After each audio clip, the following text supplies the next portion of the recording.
sent a communications out, not this Tuesday, but last Tuesday via P-Digest. So the team is here to walk you through those opportunities. Alicia and team are here to talk through I-9 verification, and we will also review quickly upcoming CTE events and technical sessions. All right, so zooming out a little bit, it is for 10 months into the new bank's administration. The chancellor has outlined a bold and ambitious vision. Every New York City public student is prepared and on a path to a rewarding career aligned with their passion and purpose, and offering long-term economic security and a choice-filled life. I know that there are many veteran teachers, educators, and administrators here with decades of experience. I've been at the DOE now for almost a decade, and I will say that this is arguably the boldest vision of its kind across the country. And it will require that we partner with you folks here. You are the leader of this pack, like never before, both to strengthen CTE as well as lift our system to a place where we're really reimagining educational experiences so that young people are prepared for what happens after high school.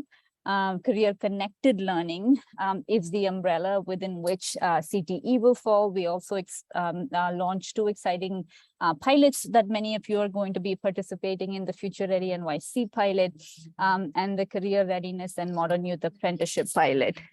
All right, next slide. So here's where we're getting started from. Obviously, CTE gives us this robust infrastructure to start out from. We are thinking about reimagining student experiences that outline pathways towards high growth, high opportunity careers. 2, we're trying to support students in building meaningful, real skills, a strong plan, and a head start in life. When you're talking about real skills and a strong plan, this is indeed what WBL does for our young people. And finally, we are thinking about how we might activate student passion and purpose through career-connected learning. Here again, CTE will be leading the way. All right.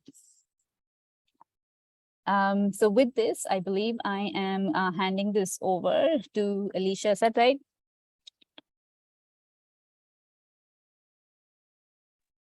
Yes, thank you, Harini.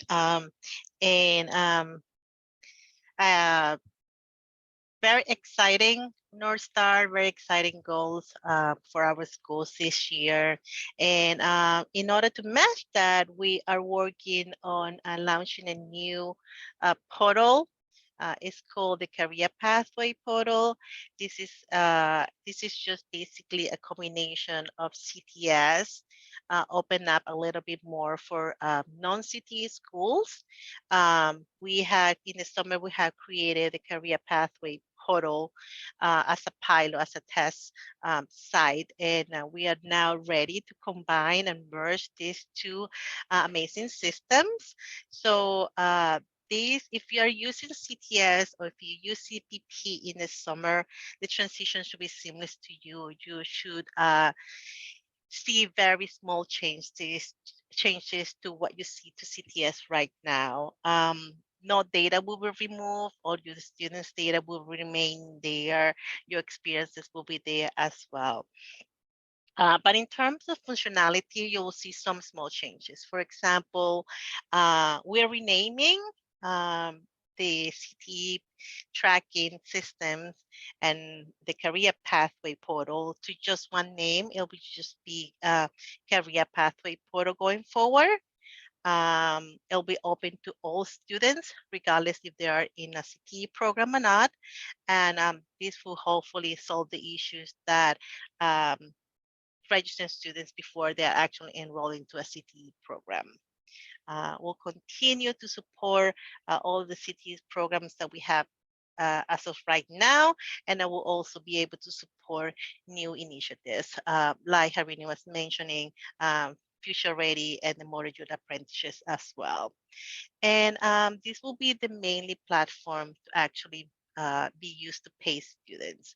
So we'll continue to pay internship and workplace challenge in here. Uh, and this is what you have been able to do in CTS. You will continue to be able to do this in the new in this new platform.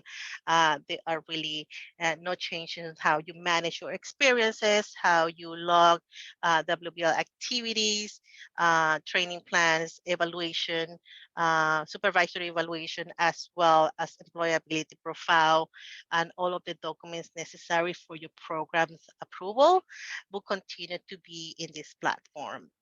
Um, and then the new portal will provide a comprehensive system to track all students' participation and career readiness benchmark. We'll also use this system and the data that's there to pull report to provide to city halls and all of the stakeholders that come into play. Um, and one of the changes that we have made into the career pathway portal is now it is translated. The students portal is translated in all DOE languages. Uh, so this is something that we have been working and we wanted to enable CTS to do that. And then now that we have this integrated system, we are going to be able to do that. So your students will be able to apply, complete their application, the profile using their the language that they are most familiar with. And then of course, this is where your SWIFT funding will be stored and any other allocation for WBL.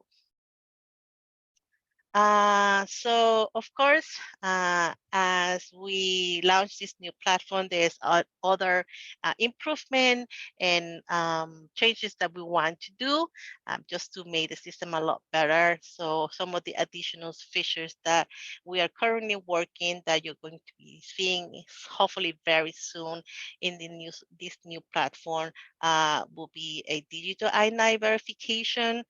Students will be able to complete their page one directly into the students portal.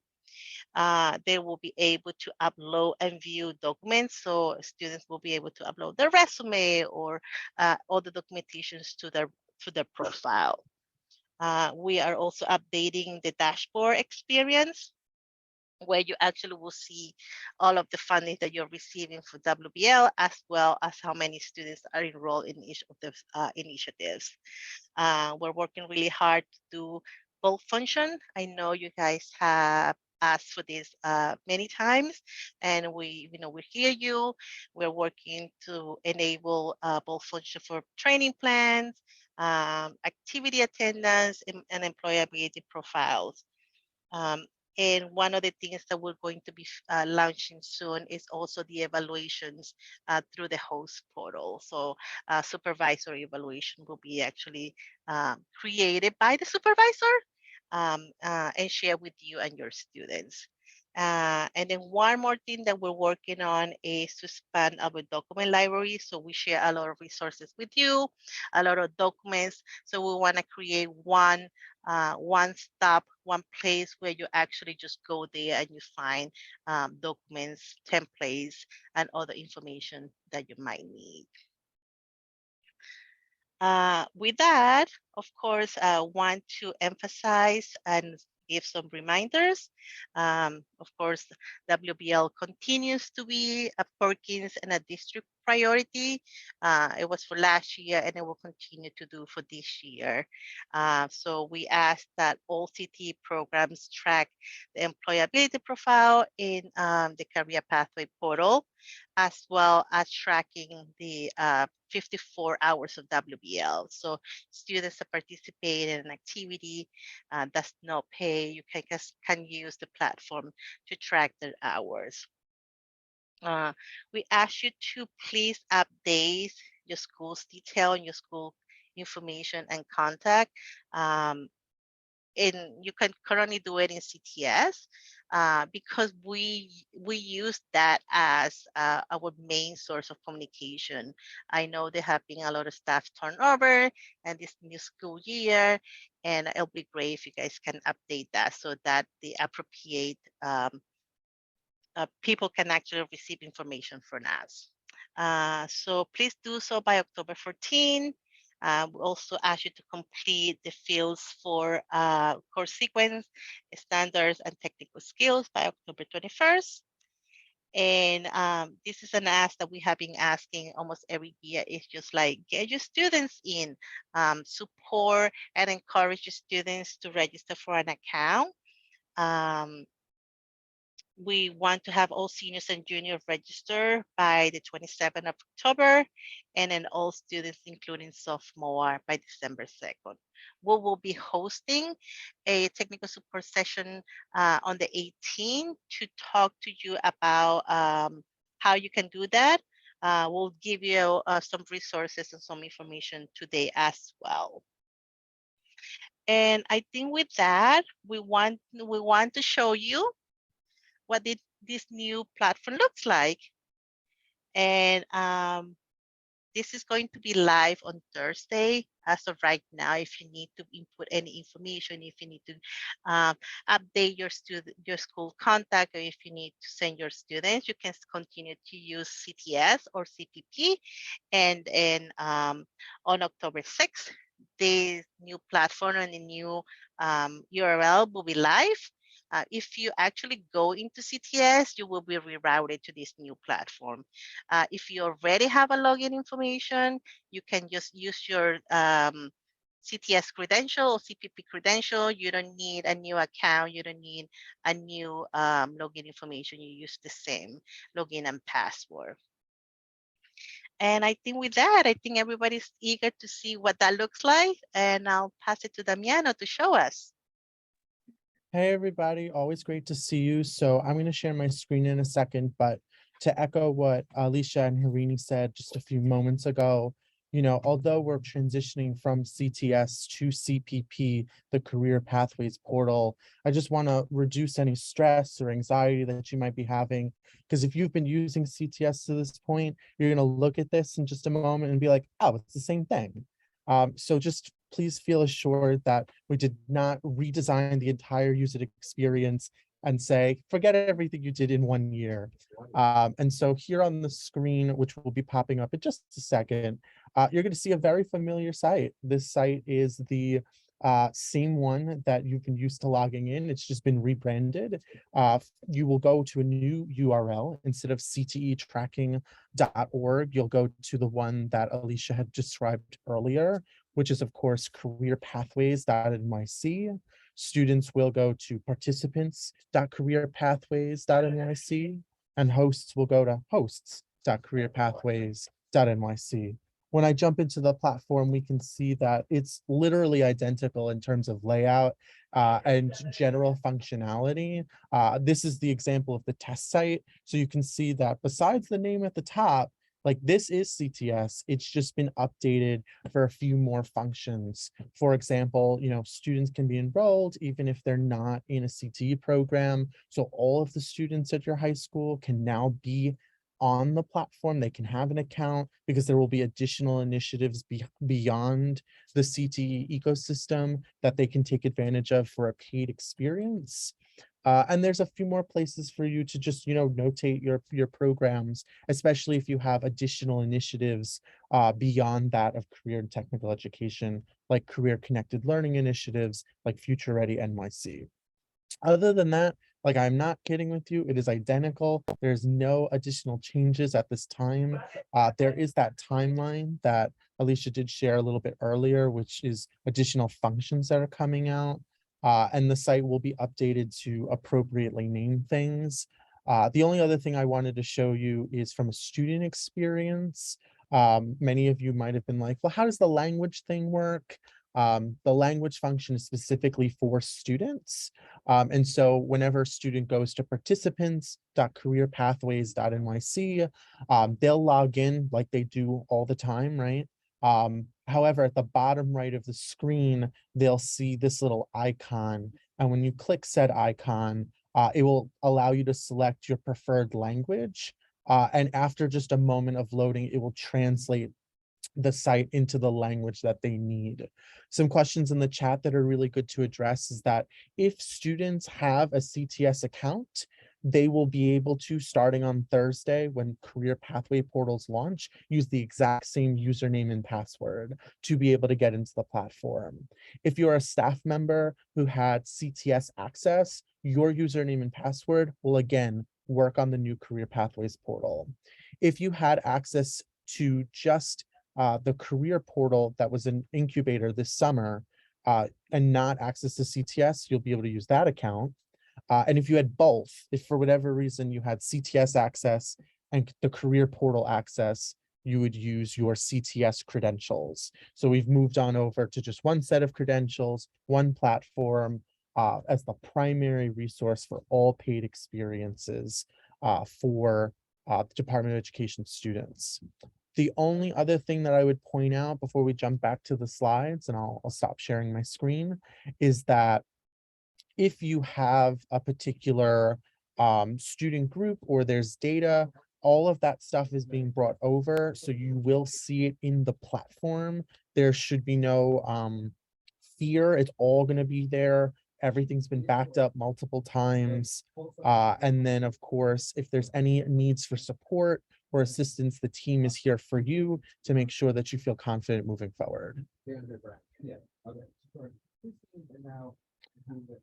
If you don't have access to the Career Pathways portal, though, or this is your first time here, or you're thinking about expanding the team, and you want to have more individuals getting involved in the line of work, which we heavily recommend that you do. Just like with CTS, there is an access request form that we will be able to use. So that way you can request staff accounts. The student registration system is different. We'll go over that on October 18th about how you get kids in the platform, although information of how to do so will also be in today's slide deck. And then to address the last question that's in the chat, if you plan to go to ctetracking.org or the previous career portal website starting on Thursday, it will give you a notice and redirect you to careerpathways.nyc. So there won't be a mistake or an accident of, I'm logged into the wrong platform. It's like, they're all one thing now. There's no way you can go wrong. But the permanent live address on Thursday will be careerpathways.nyc.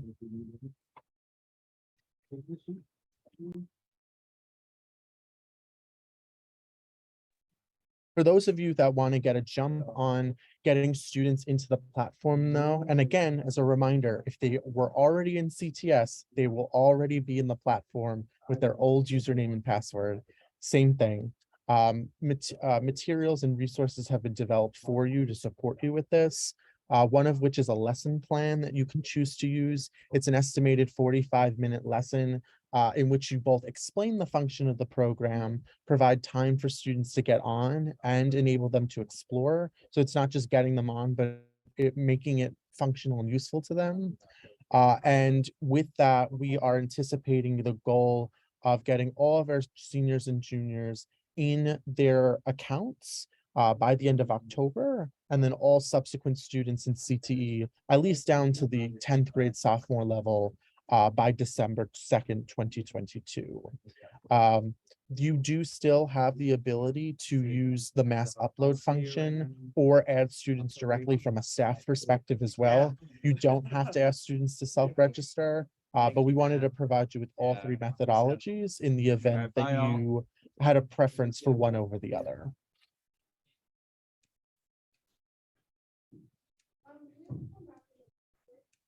One of the points to drive home, though, is that the specific indicator of quality or the deliverable being asked of schools is that we are requesting that by those deadlines, student accounts are marked as complete.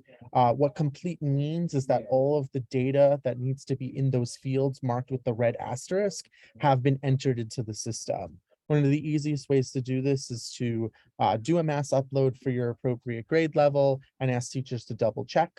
The reason why we need the students to be marked as complete is because that means you'll have a full set of rostering information. It also means that you'll have access to all of the good functionality to the platform. In the top image, you can see that an incomplete account really doesn't have much going on. But once a student has been marked as complete by completing those data values with the red asterisk, all of a sudden they get access to their employability profile, their career plan, their training plan, and the ability to be tagged onto internship experiences and stipend-based experiences as well. So if you don't have a student marked as complete, then you won't be able to move towards any of those things, which are vitally more important for you to be able to complete.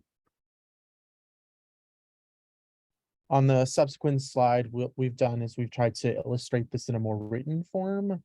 But again, if all the data is in there, you should be good to go. Here is a highlight of how this can be broken down.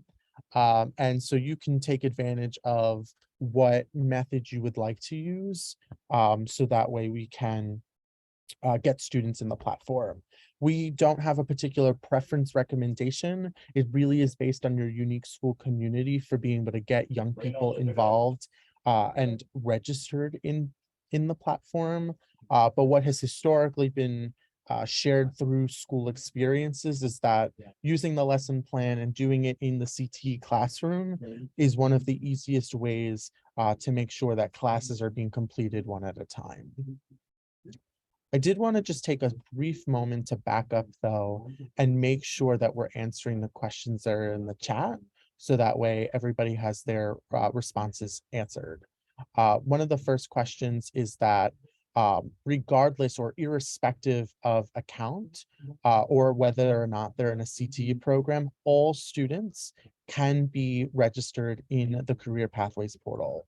They don't have to be in a CTE program. This is still the place to record your program quality information and your work-based learning activities for CTE, but it is also a place through other initiatives, if you're participating, to compensate young people for certain CTE external experiences like internships and stipends. We also have another question in here that says, when will students be removed from a program if they're no longer CTE? When this is launched on Thursday, schools and staff will have the ability to, just like they can switch CTE programs, mark a student as not CTE. And so beyond the district support, schools will also be able to notate whether a person is in their program or not. So that should be able to assist you there. A link will be sent to everybody with the recording and slide deck for this, as well as an announcement of the new program being launched with the links. That was to answer Audrey's question. And then for Emily, we have this new system will include the career plan. So should we have our community school partners who get involved in this work have an account? We recommend that you take a team approach to supporting students, especially in their post-secondary plans. And so if you believe it's appropriate, we can allow access for accounts for community-based organizations or other schools to get involved to provide support in the career plan and in other aspects and avenues. Tiffany, you asked if the student was complete in CTS, will they still be complete in CPP? Yes, they will. You do not need to do anything additional for students whose accounts are already marked as complete. Okay. In addition, we have one comment about how school counselors typically hold on to the career plans for students. That is certainly true. A lot of school counselors log post-secondary counseling sessions in the STARS post-secondary planner, but this would be separate from that of the New York State career plan document that has been integrated into the platform. With that, I have reached, at least at the moment, the list of questions, but I do see Audrey with their hand up. So before I jump to the next section, Audrey, what was your clarification?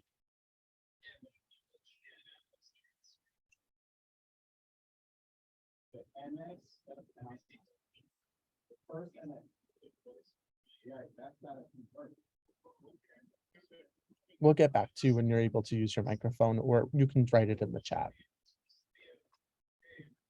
As discussed last school year, jumping back to the slides here, we just wanted to reiterate the definition or distinction between an experience and activity. This is a functional definition in the system. There's not a state or policy rationale for why these two things are separate.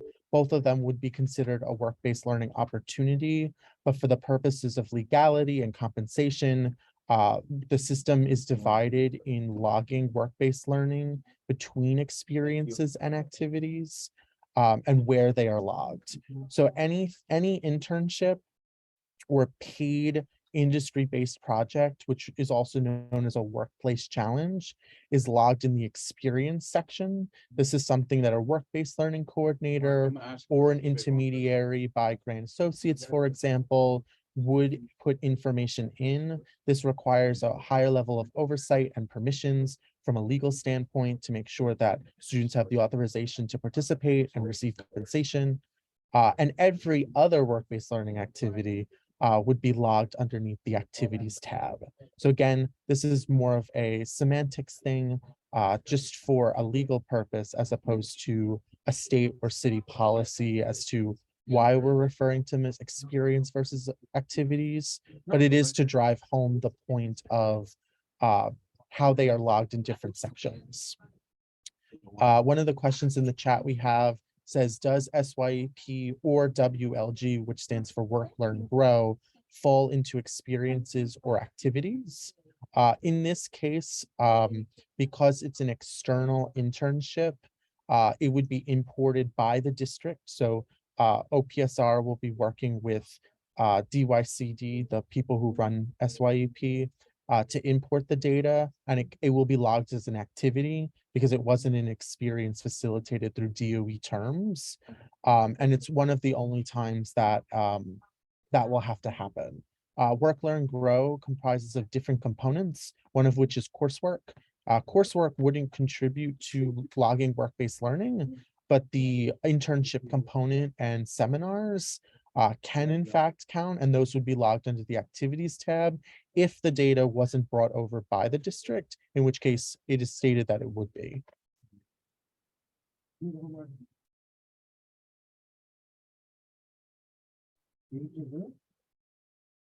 Okay, I'm going to pass it on back to Alicia to break down the I-9 verification process.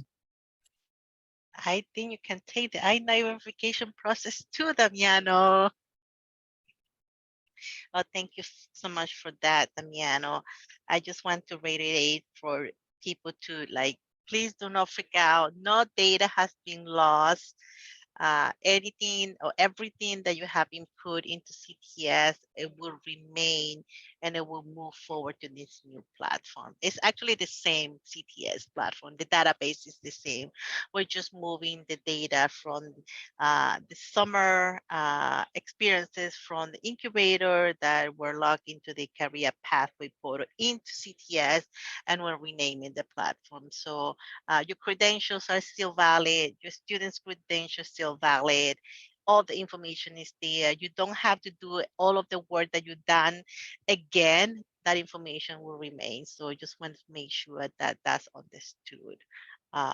And if there are any glitches or if there are any issues, please use the report a glitch form, or let me or my team know, and we'll address that with the programmers. But no data will be lost. So everything that you have done, all of your effort to put your students' data in, will remain in the platform. We do encourage you to encourage your students, your new students that don't have access to the platform, to register for an account. So moving to I-9 verification, as I-9 verification, of course, is the process that we have to go through with your students to confirm that, or to verify that they can legally work in the U.S. The I-9 verification is a very simple process. What we want to do this year has different from last year and the previous year due to the pandemic is that we want to dedicate and want to schedule a dedicated time for your schools to verify all of your students, so as many students that are going to be potentially even participating in a WBL, regardless if they are in a CTE program or they're not, or they're going to be getting an internship this fall or this spring or next year. We want to get those students. We want to get that started and work with you to just do a dedicated session for your schools and get as many students verified as possible.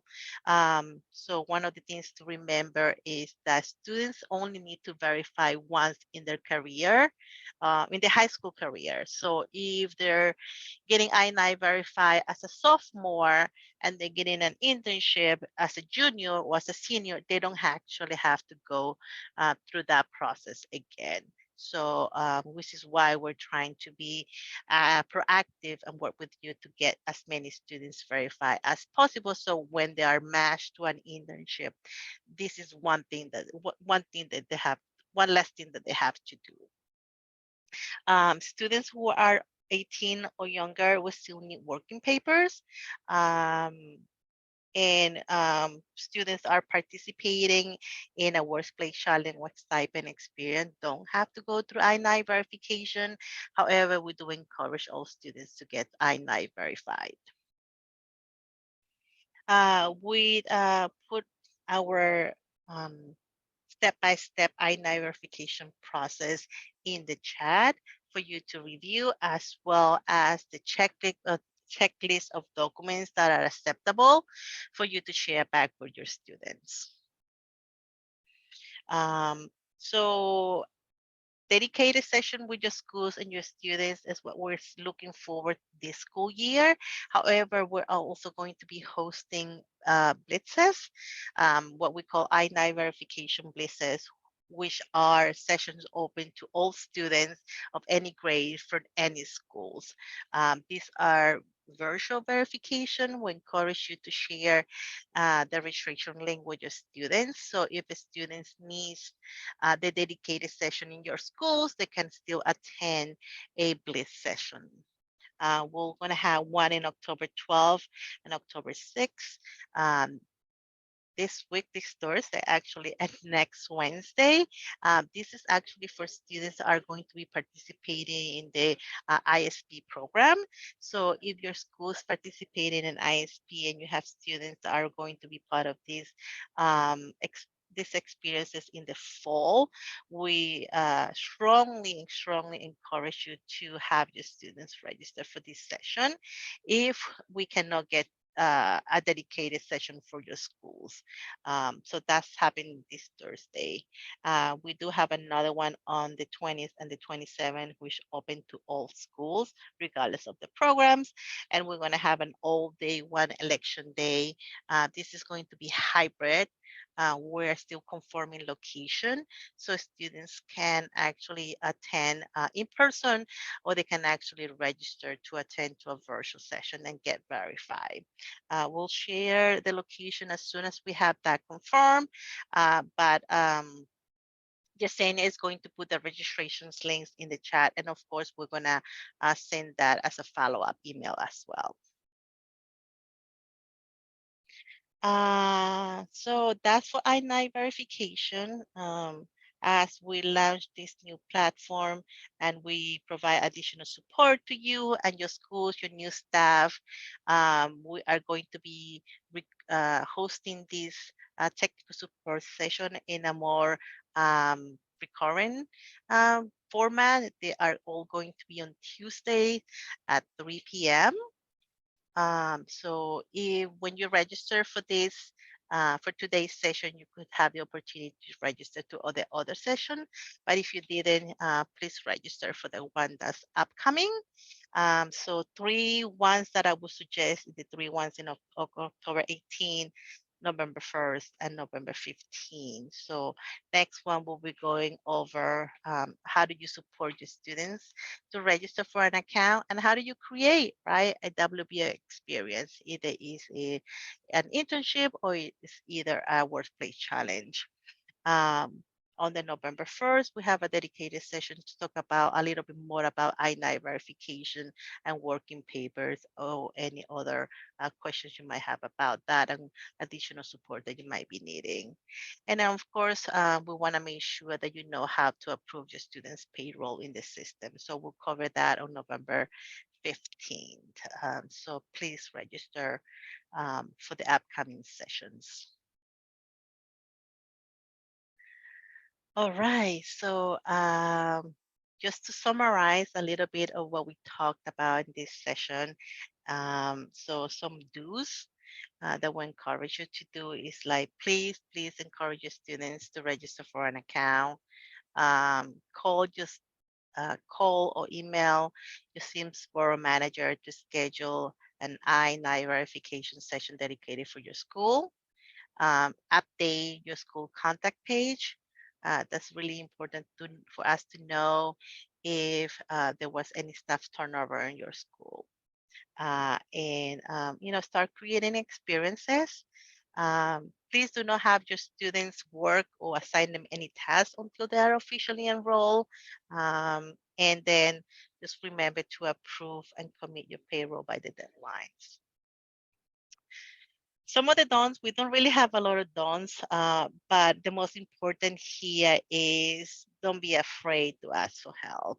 We are here as a support team, Jasenia with the WBL team and me with the SIMS team, and PAQ and every member of the CTE team is here to provide support. So please reach out if you have questions or if you are stuck somewhere and you just need um, a talking partner.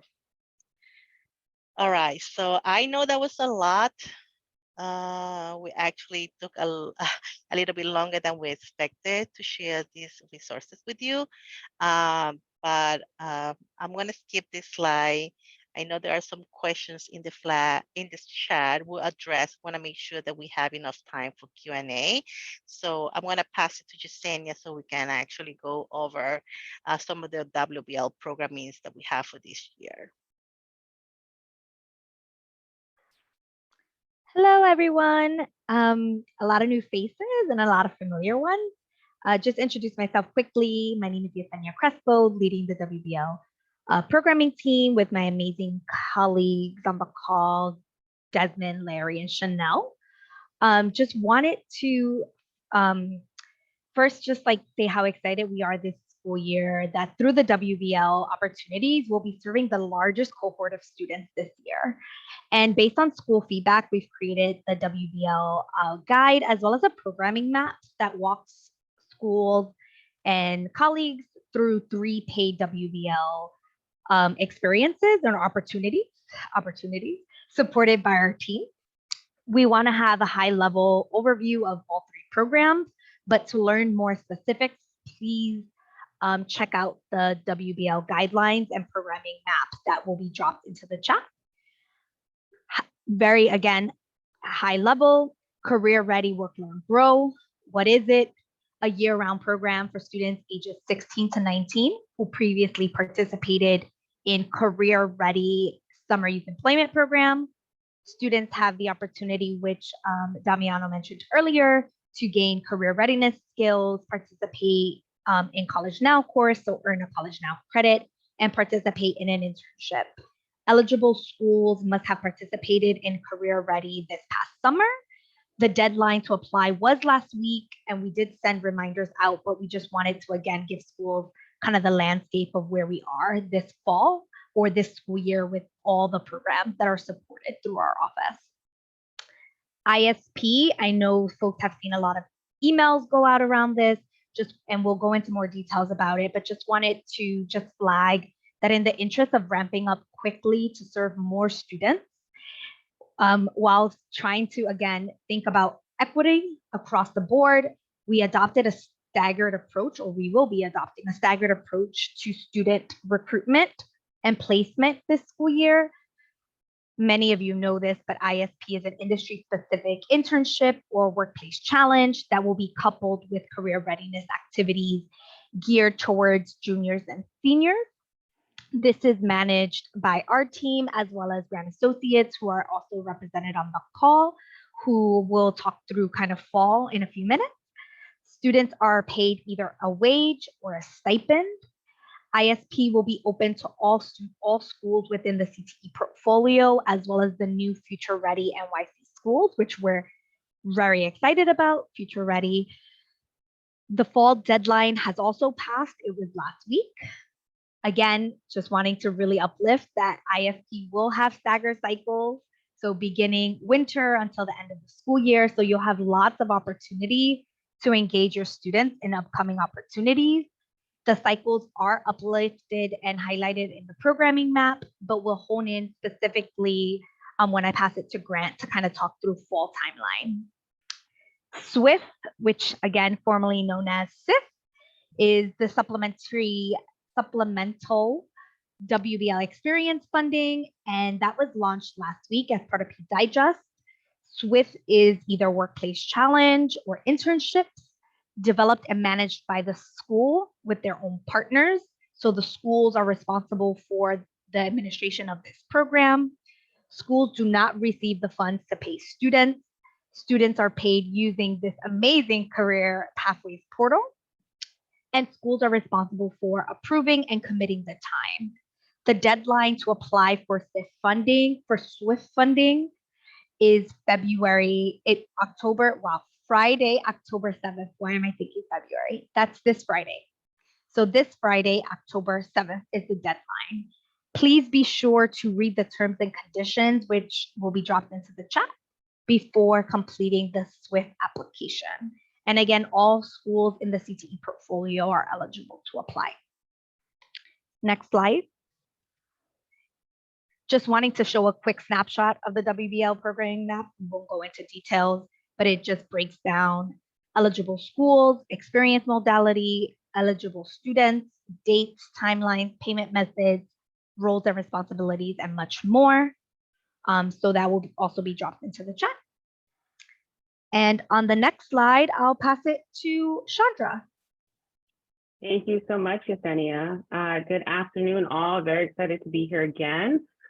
See some familiar faces as well as some new. I do see the chat is very active with questions and comments around ISP. So first off, I'll say that we're very excited to continue ISP programming for fall, spring, as well as summer. As Yesenia has stated, the fall programming will be very small. So the students that were invited to engage in the fall are those that participated in summer ISP and summer select. So only those students that previously engaged in the summer of 2022 will be eligible to engage in fall 2022. And those specific dates for fall 2022 are listed on your screen. All of those students and coordinators will receive communications tomorrow just to make them aware of the opportunity to engage. And from there, the subsequent deadlines are listed around the deadline, student orientation, meet and greet, internship period, and training plan deadline. So the fall internship period will be a mix of virtual and in-person opportunities for 6 of the 8 industries. Those industries are automotive transportation, business finance, construction engineering, healthcare, IT, media, and design. And the internship period for fall will be November 7th through December 16th for a total of 60 hours. I know you all are asking, what about me? As I said, fall is only for a small subset of students and schools. Not to worry, because in spring, we will engage the entire portfolio. So you all will receive communications from us in the next week or so, just outlining our timeline for spring. Spring, we will look to hold a cohort model. So we will engage a few hundred students at a time within various timelines so that we can ensure that we serve as many students as possible this spring and ensure all opportunities are equitable. The spring opportunities will be a mix of internships as well as workplace challenge, and they will be for all 8 industry sectors. Next slide. I also want to raise that Adele has put the Calendly link in the chat. There was previous conversation around I-9 verification. So the grant team will hold an I-9 Blitz on October 6th as well as October 12th. In order to attend those Blitz sessions, you need to sign up on Calendly so that we can provide you with the information that's needed ahead of time. And then from there, you will receive the Zoom link that's needed to actually attend this session. I also want to highlight my amazing team that is on the screen. You have Adele. Many of you know Adele very well. She is a program manager with us. You also have Matthew, who's a program manager, Raynuma, program coordinator, Infinity, program coordinator, and Janine, the newest member of the team, program assistant. We are all here to support students and schools in their WBL experience and also CPP integration as well. If you have any specific questions, get in touch, reach out to us at the email below. That's cteisp@grantassociatesinc.com, or feel encouraged. Thank you, Emily. Great to be back. Or feel encouraged to reach out to your specific contact listed on the screen. So that is it from the grant front. We are excited to engage you all again and look forward to a promising school year. Thank you, Chandra. We just wanted to share some general WBL resources. So we have here the paid WBL opportunities guidelines that was dropped into the chat, the toolkit, our internship guidelines, workplace challenge guidelines, as well as the NYSID virtual resources and the most updated WBL NYSID manual. Coming soon will be our updated WBL scope and sequence and grid. Next slide. Before closing out, and I'm looking at time, so I'm sorry if I feel like I'm rushing. I'm just thinking about time and want to, again, create space for questions. Before closing out, just really want to reiterate, like Harini opened us up with 3 things. We're doing, the vision is a strong plan, real skills, and a head start. And with that, in thinking about work-based learning, the reason why we're adapting a staggered approach to student recruitment and placement over the school year is we are serving more students. So there will be more opportunities for students across the board, including opportunities for, as someone mentioned earlier, students without a social security number. So this is not going to expect it to be taking away from anything that has happened last year or any of our CTE programs. Instead, we are adding more. So as a result of adding more, we're going to continue or hope to create staggered cycles, again, beginning in winter until the school year, so that we can engage more students and be prepared to support more students. And with that, just some immediate next steps. Now that we finish, what do you do from here? You apply for SWIFT by Friday, October 7th. You update your school contact page in CCP by October 15th. You register your students who do not have a profile in CCP by October 27th. You reach out to your Sims Borough manager as soon as possible to schedule your I-9 verification session. And we just wanted to give you the heads up to watch out for our OPSR and Office of Student Pathways November 8th professional learning session on a strong plan, a head start, and real skills. And with that, I will switch this to questions.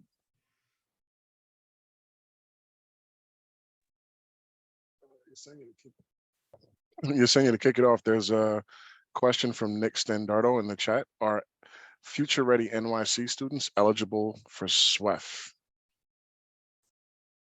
No, I think Damiano answered that question earlier in the chat. No, SWEF opportunities, I'm trying to remember the names. SWEF funding is only going to be for your CTE students. Other questions? Great questions. Is that, Tiffany, can you come off mute, or are you referring to for the SWIFT application? Yeah, no, for that fall that you said some schools are going to do it while other schools aren't, that I want to call it work-based challenge, but I think it's called something else. Are we getting the partners for them, or will you guys be providing partners? So Just like what? summer. Yeah, that's a great question. So that was for ISP. Again, Chandra had uplifted that we're using the students who participated in summer. Those are the same students who we're recruiting for fall in order to expand for the upcoming programs that we're going to have, right? So with that, Grant is going to kind of lead that charge of finding and placing students. So the students already know. Our coordinators have been in contact as of last week, and we'll be sending another email this week. Chandra, anything else you want to add to that? Yes, I do just want to add, Tiffany, I'll assume you're asking about the industry partner. Grant will be providing the industry partner that aligns with the sector for the workplace challenge. Hopefully that answered your question. Yes, it does. Thank you.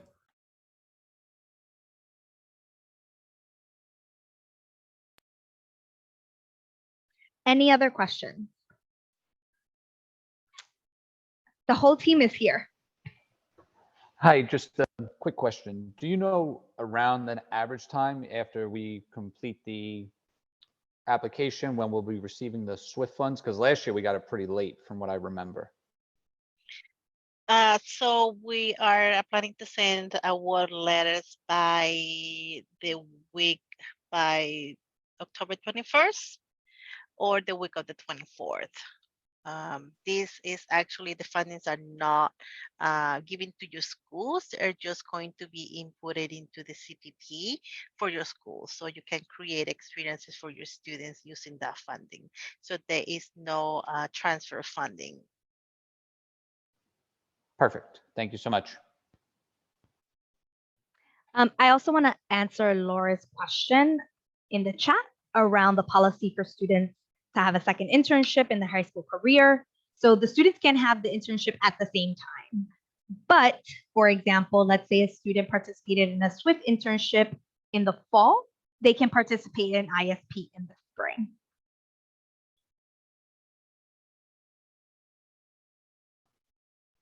And also to clarify with that, I might have misheard or before, because I remember that if a student is in a SWIFT in the fall, they cannot do one in the spring, correct?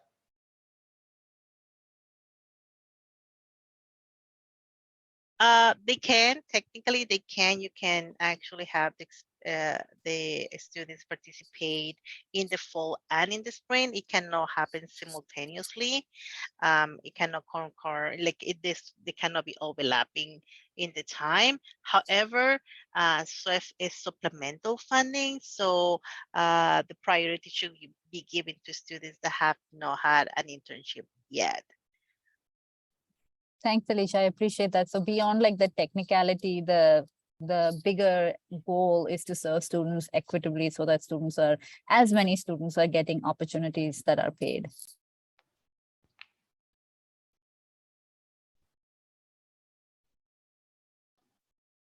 Thank you. All right, so we have 1 more minute left. If anybody has a last minute question, otherwise, if you have questions after this session, just feel free to email us. But if you do, we can squeeze 1 more question in here. Yes, Audrey. I don't think we can hear you.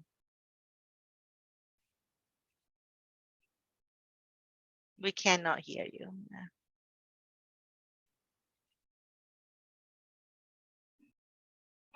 Okay, all right. So thank you so much for attending. We are going to be emailing the recording as well as the slide presentation to you. Please sign up to the other technical support session and we'll see you on the 18th. Thank you so much, Yesenia, Damiano, and Harini, and everybody that attended today. See you soon. I have a quick question. That mass upload sheet, where